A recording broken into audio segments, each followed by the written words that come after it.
Tagbatong. Betul ba?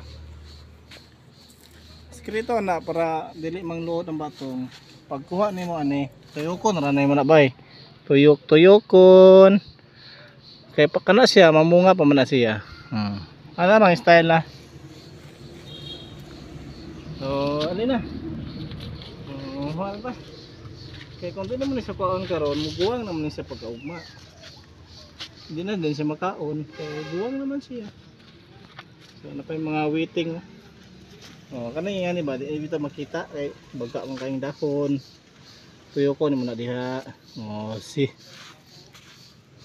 mga ikalima na nako ning harvest ron.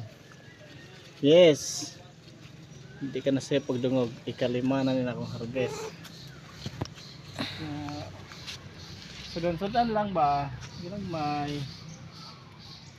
Dami naman siya, napinitago niya.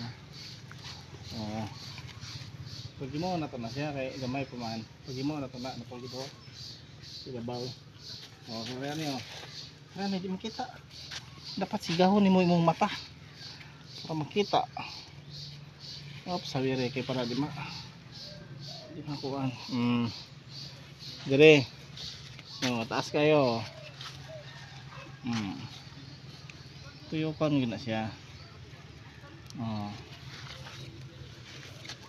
Para dili mangluod ang batong.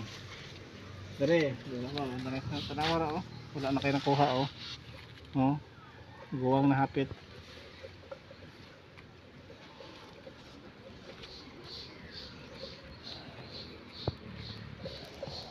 So ang kanang amigas patyon din na nimo. Kay pula man na, red ants man na siya. Sakit ka na siya maak.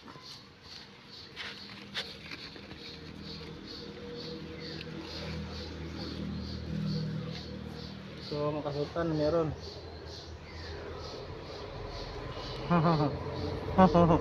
Tagkas na akong batong bay. Paano yun? Dagan kayo na?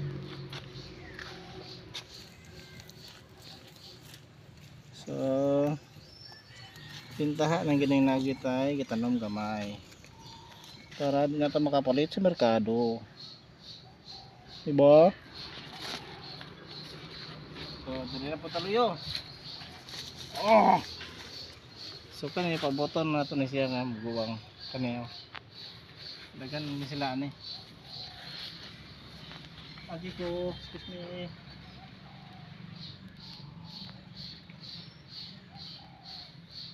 Samot na akong luwag ikag batungan.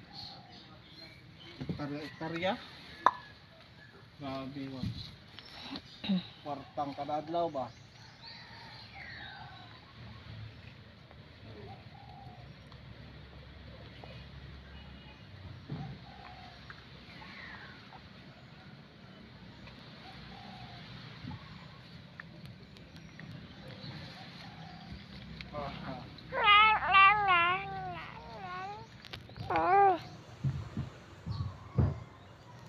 Kami kini sa adobo.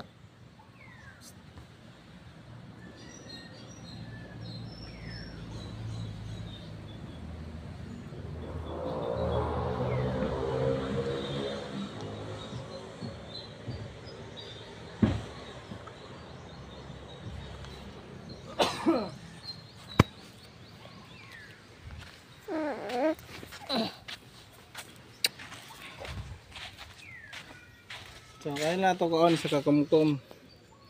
Lami kini siya sa adobo. Sagulan din yung og mang inasal chicken. So that's for today's video, and please follow me and my baby. Bye bye.